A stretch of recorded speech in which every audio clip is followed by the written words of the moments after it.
We are live with Dr. Chris Napier. What's up, Chris? How's it going? So you and I have been working together for, it'll probably be 2.5 years very soon. Very fortunate that you decided to respond to my very cold email to you 2.5 years ago when I read an article about footwear and the future of footwear, and you basically described smart running shoes, and I was like, oh my God, I got to talk with that guy. So thankfully you agreed to speak, and here we are.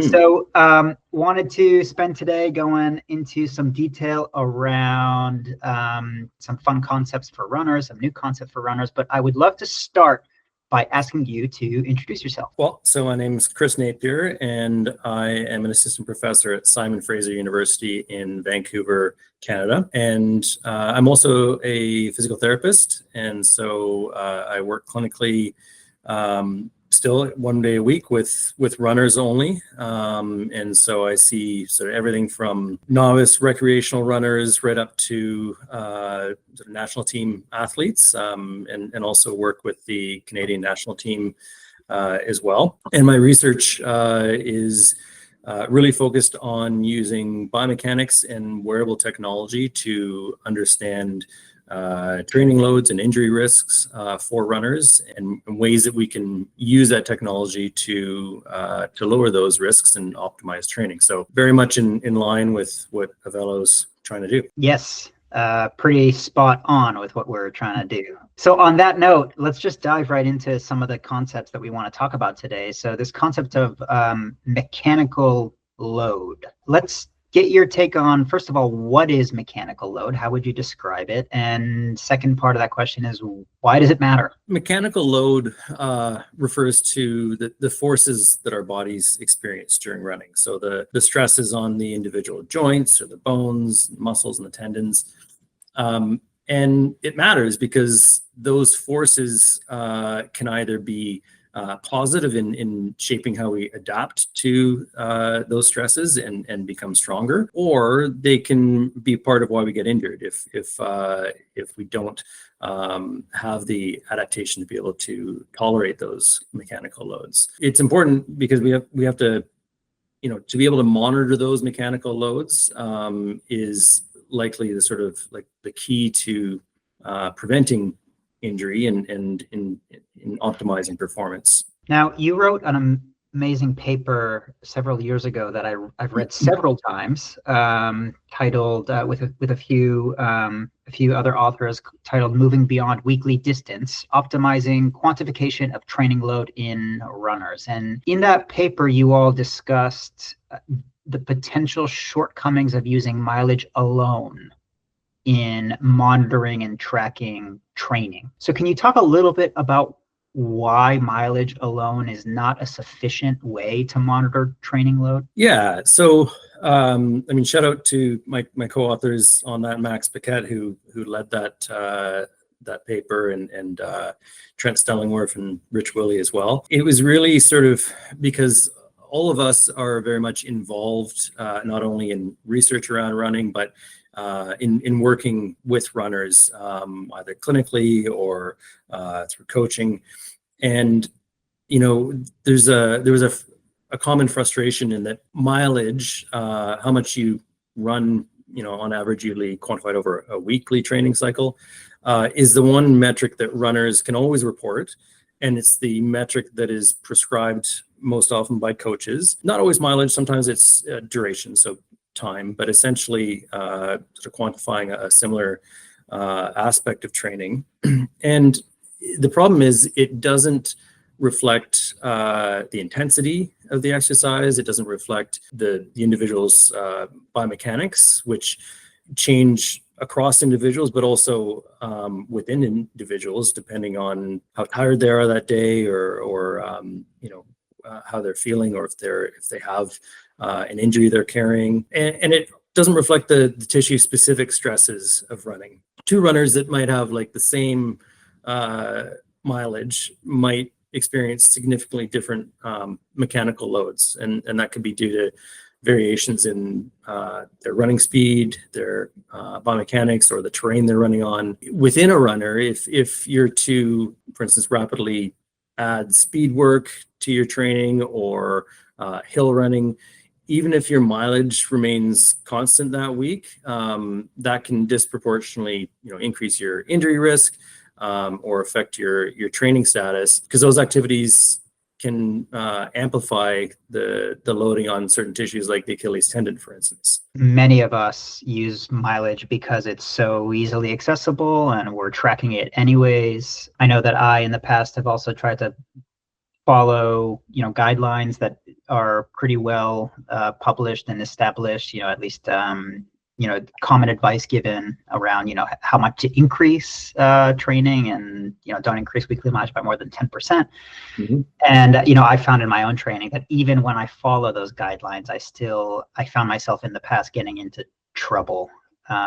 And again, I think it's in large part because it's just one piece of the picture, the mileage, and it's missing some clues as to the true training intensity and the true load that my body's experiencing from all of the running that I'm doing. Some of those, the papers that you've been a part of, you discussed this promising area of research around quantifying training load with specifically biomechanical metrics that potentially enable more precise measurement of training load and training stress. And can you talk about what excites you about that? Yeah, I mean, I'm really excited about being able to move beyond, simple mileage or training time to be able to more precisely quantify the biomechanical stress on your tissues, because, we measure mileage, or we track mileage because we can measure it.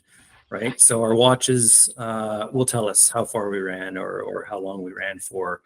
And so it's an easy metric to track. But, with the ability to, more easily quantify the biomechanical metrics, we can maybe start to identify specific thresholds for individuals and create more personalized training plans that take into account perhaps, increases in injury risk at certain times in your training, or take into account the fact that you have a race coming up and the biomechanical metrics are showing that you need to maybe back off a little bit and start your taper early or that sort of thing. And so it has the potential to significantly improve injury prevention measures and also enhance training effectiveness. So you touched on this a little bit in this last answer, but how can, in your opinion, better mechanical load monitoring, how do you think that can help runners make really smarter training decisions? It empowers runners with more detailed insights into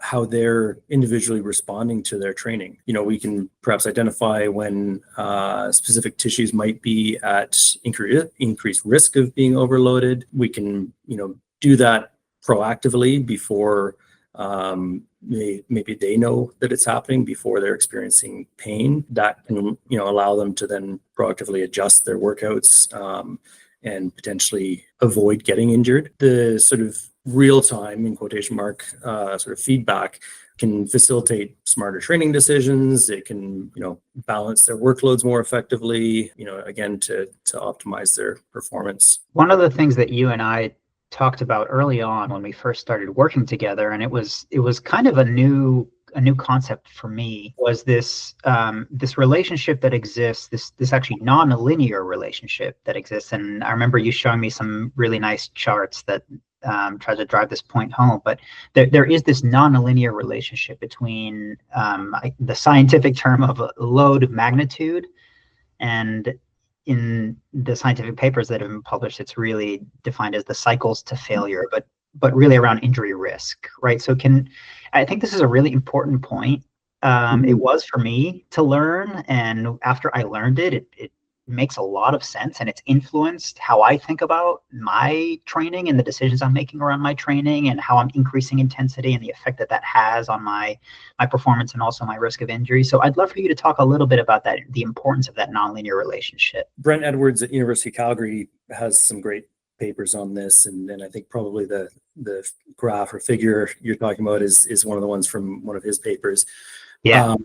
And I mean, the key concept here is recognizing, again, that nonlinear relationship between load, in this case, talking about mechanical load, and injury risk. The key key point is that you mentioned the number of loading cycles. We can call them number of steps for ease here, right? So if you do a run that's 10,000 steps, for instance, that's 10,000 loading cycles, 5,000 on each leg. The number of loading cycles is not as important as the magnitude of each of those loading cycles. If you are running faster, you're going to have a higher magnitude of load with each step. If you are running downhill, you're going to have a higher magnitude of load. And here we're talking about more sort of like overall mechanical load. Obviously, it will vary for different tissues and that sort of thing. The key point is that with small increases in that load magnitude, it can dramatically decrease the tissue's durability, or it can rapidly lead to injury. To put that into context, if you increase your the magnitude of load by 10%, so we talked about the 10% rule. If you increase the magnitude, and so here we're talking again about more the intensity side of training. If you increase that by 10%, that reduces the number of safe loading cycles by half. So the number of steps you can take, so that 10,000 step run, if you're increasing the mechanical load per step by 10%, means that if 10,000 would be sort of your maximum that you could do on that run, 10,000 steps, now by increasing it by 10%, you can only do 5,000 steps safely. Most people don't think about it that way. You think about it in terms of volume or number of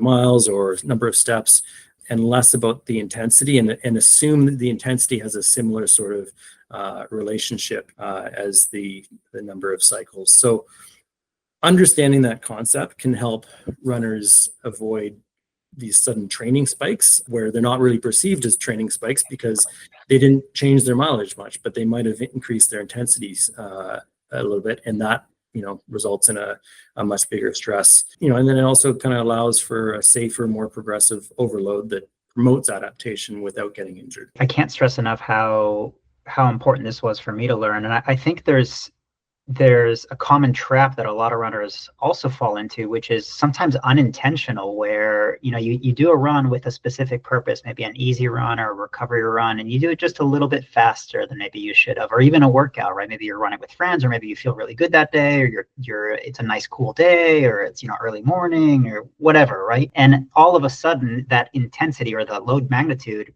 does increase by what seems like a pretty small amount, just 10%, right? And you've slashed by half the amount of safe steps that you can take. And so I think that's why this is so important, because you can so easily get into trouble without intending to.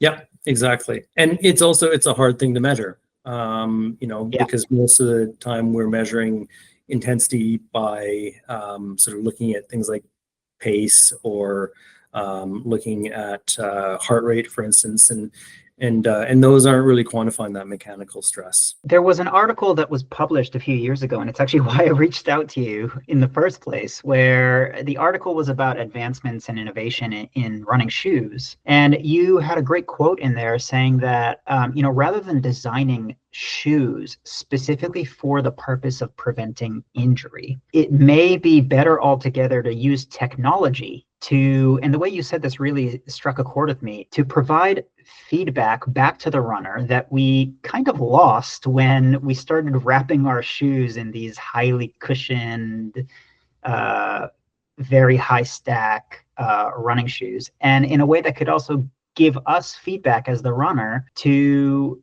maybe back off or take an easy week. Again, just make smarter decisions around our training. So can you elaborate on what excited you then and what excites you today about this approach? What excites me is that it empowers runners to make more informed decisions themselves, right? Some runners have coaches, and that can sometimes, most of the time, can be a positive thing in terms of just having an extra voice to tell you when to back off, or and often they're a more experienced voice who can tell you when to back off or when to push. But most runners don't have a coach, and if they do, it may not be as personalized or individualized as sort of the elite runners out there. If you don't, you're having to make these decisions on your own. For a lot of runners, you learn just by trial and error. You make the wrong choice, you make that training error, and you get injured. Been And there. yeah, I think almost all runners have, right? We talk about in the running injury research, we talk about those who have never been injured as unicorns, right? They're just so rare. And so, being able to give feedback through technology empowers the runner and acts not as something maybe we think about, like when we think about the running shoes preventing injury, we think about, okay, more cushioning or maybe more of a rocker or something that actually directly might have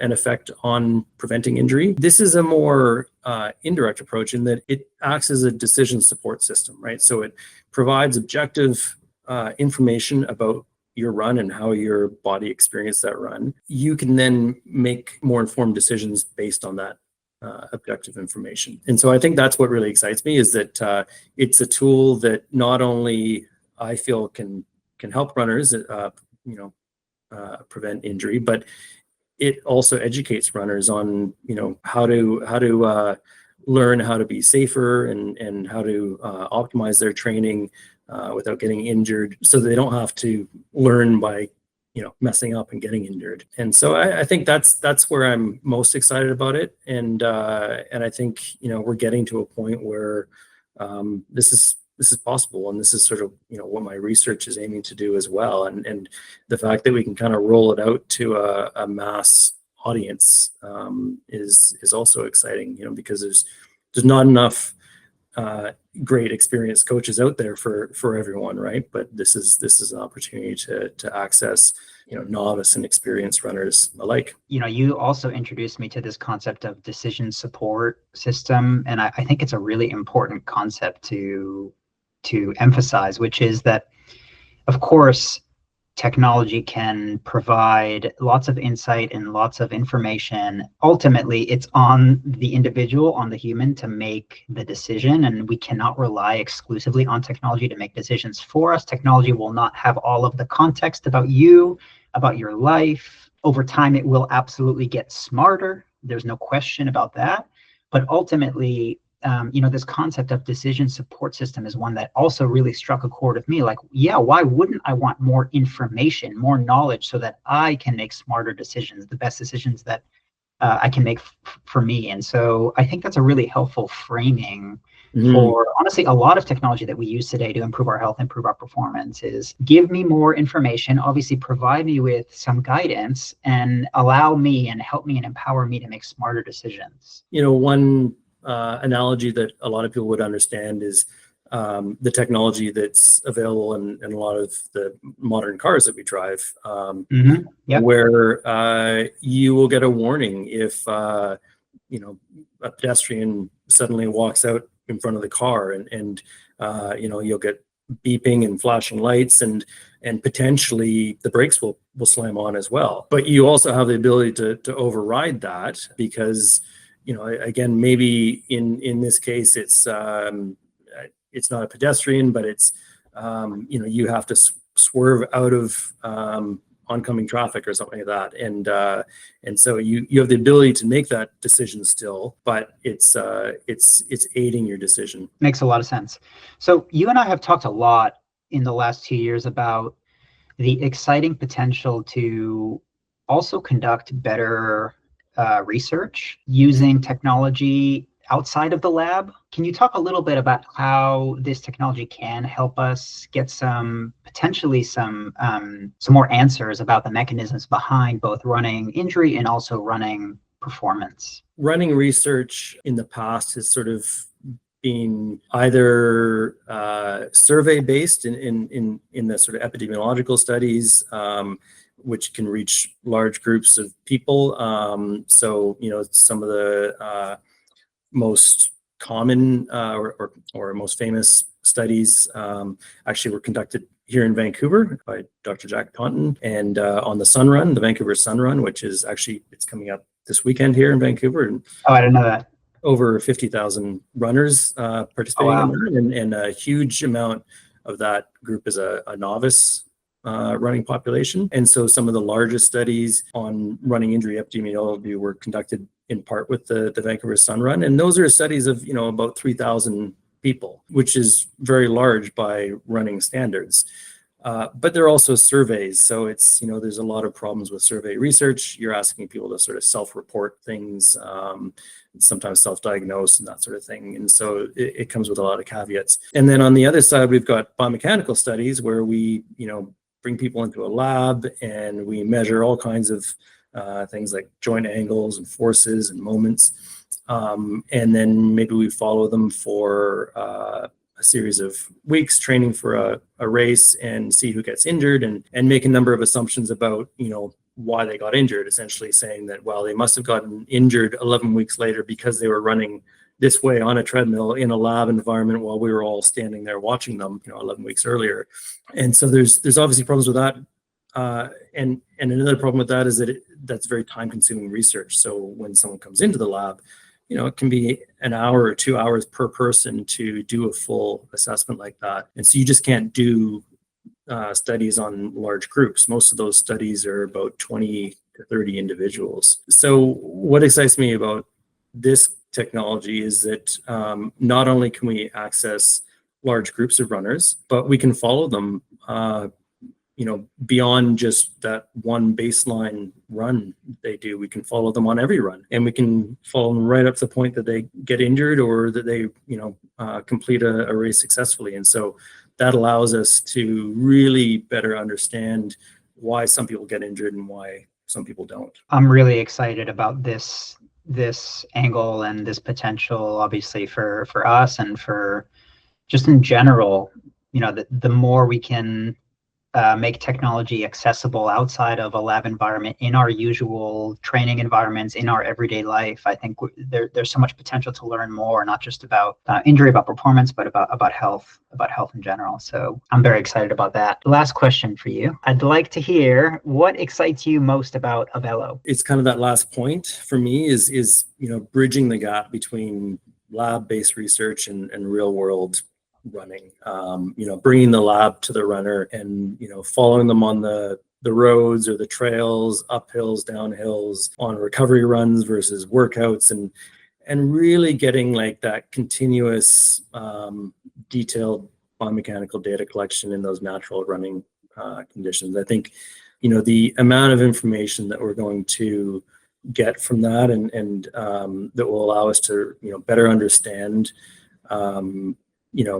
runners' individual biomechanics and their physiological needs will really, pave the way for more effective and personalized injury prevention and training optimization. So it's the whole package that really sort of excites me. Yeah, it makes perfect sense. We've talked about this quite a bit, and it's just the beginning, but the potential here is really exciting. And from the beginning, when I started reading a lot of the research around biomechanics and running, it became so apparent so quickly to me how much more we can understand if we collect data from more runners, if we are with them in their usual training environment, if we follow them over longer periods of time, if we don't just restrict ourselves to the lab. I mean, that was one of the things that I got most excited about, because when I read the research, I realized, okay, we know some things, but there's still so many things we don't know, because it is such a complicated topic. I mean, we're all so unique. There are so many variables. Each of us is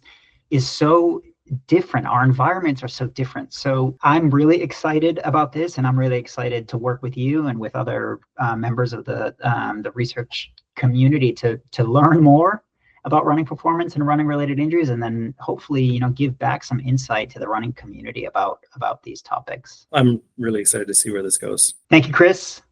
Okay. This is really fun. Thank you. And I'm sure we'll do it again soon. Okay, sounds good.